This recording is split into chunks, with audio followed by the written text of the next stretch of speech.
Hi guys, welcome back. In this video, we are going to talk about creating a custom keyboard. You might have seen in apps like Instagram or Facebook Messenger or WhatsApp, you can send images. When you select the image option, you will get a image list in the place of the keyboard where in which you can select the image and send it across. So wonder how it is being done. So I'm going to talk about that. Let's have a quick look how it looks like. So this is a sample app. I have a text field over here. When you tap on that, instead of your usual keyboard, you will be getting the new Photos keyboard, and you can browse around and select the picture that you want. How should we create this? Let's have a quick look at the code. First of all, the easiest way to create custom keyboard is to create a custom view as an input view to the text field. So that's what I am trying to do here.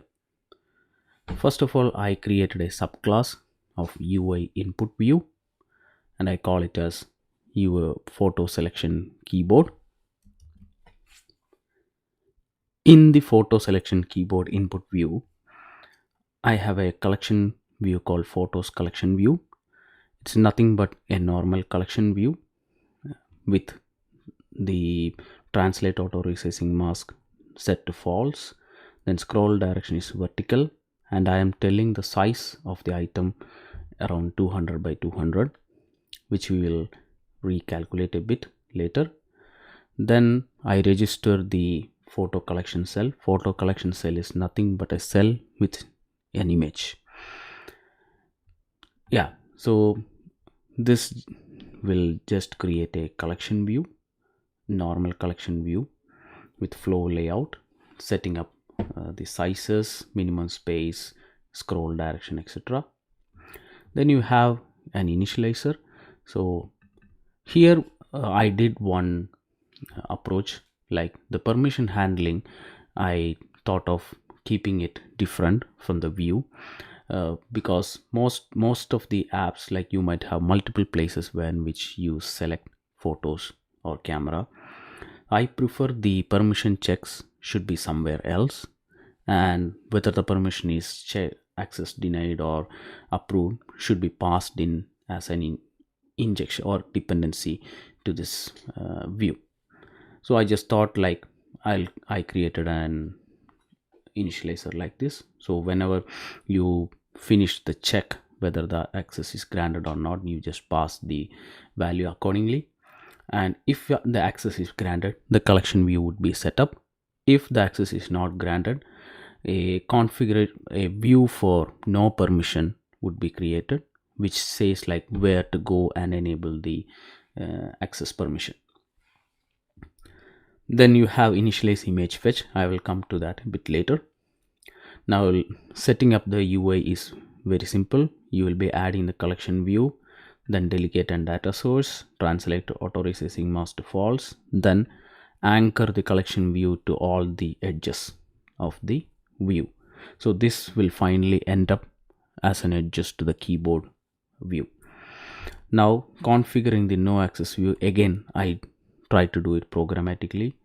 This is just a UI view with a title label which says select a photo, then a button has a link to the settings. So if you click on settings, it will open up the settings URL for the app.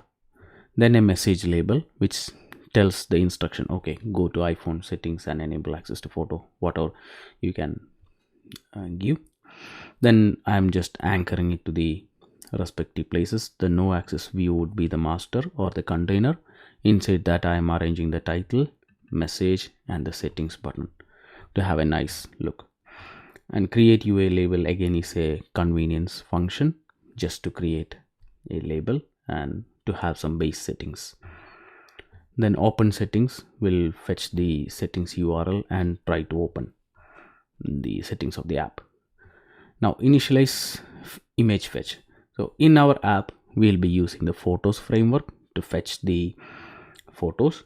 So photos framework will be using two options. ph image request options, and ph fetch results is another result for your query. So in the initialize image fetch, in the image request option, you will set it as asynchronous and the delivery mode as high quality format. It has couple of options here: opportunistic, high quality, and fast format. For me, I always use high quality. I have tried with like more than 1,000 photos. It was working pretty good. You can modify, you can change this option according to your need, but for me, most of the applications, it worked really well. Then you have the ph fetch options.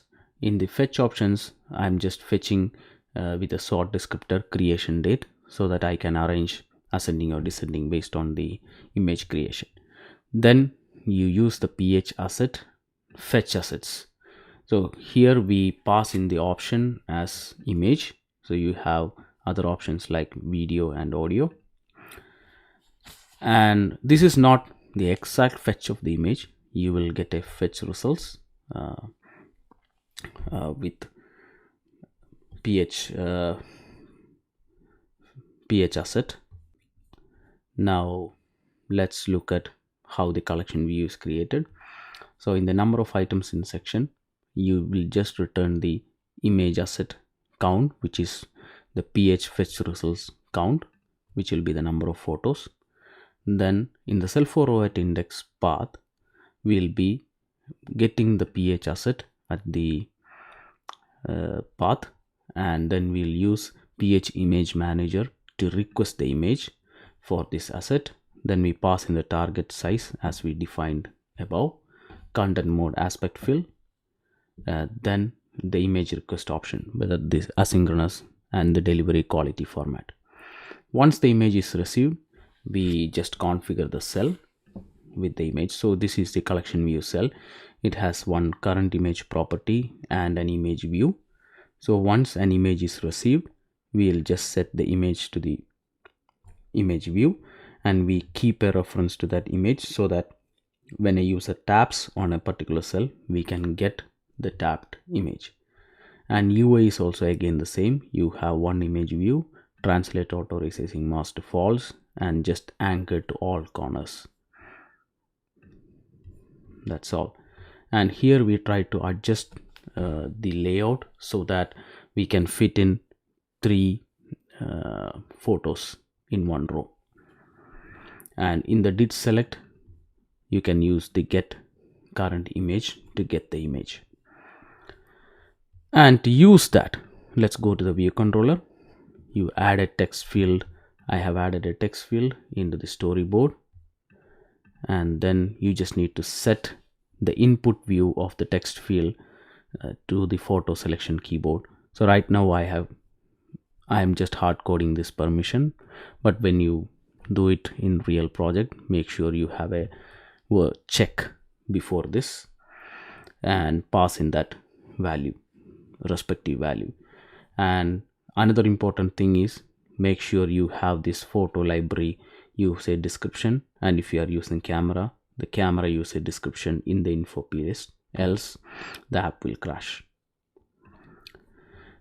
And that's all. This just will pop up your input view. If you want to increase the size of the photo keyboard, you can use override the intrinsic content size and intrinsic height, and you can pass in a value, so which will be used to calculate the height. Usually I keep it default, but in case if you have any special requirement, you can use this function or the property to override that. And in case if you want to reload a input view, you can just use a function called reload input views, which will reload your inputs. Like, let's say if you want to switch from a photo keyboard to a number keyboard, just set the input view to the number keyboard and then just do reload input views. Yeah, that's all how we do it. So for the photo selection keyboard, we subclassed a UA input view, set up a collection view, set up image fetch options with delivery quality high, and when you configure the cell, you just fetch the image and set it to the cell. And we have also created a no access view. If you don't have access, the users should know like where to go and enable it. Yes, so let's see that in action one more time. So you can see right now I have the default simulator image, so you will see like 6 of them. And let's try and check like how it looks like when you don't have any permission. So I just set it to false, assume that the permission was not given. Run the app. Yes, you can see this message pops up. Now you can go to click on this, it will take you to the settings. Yeah, that's all. Do try it out. Thank you.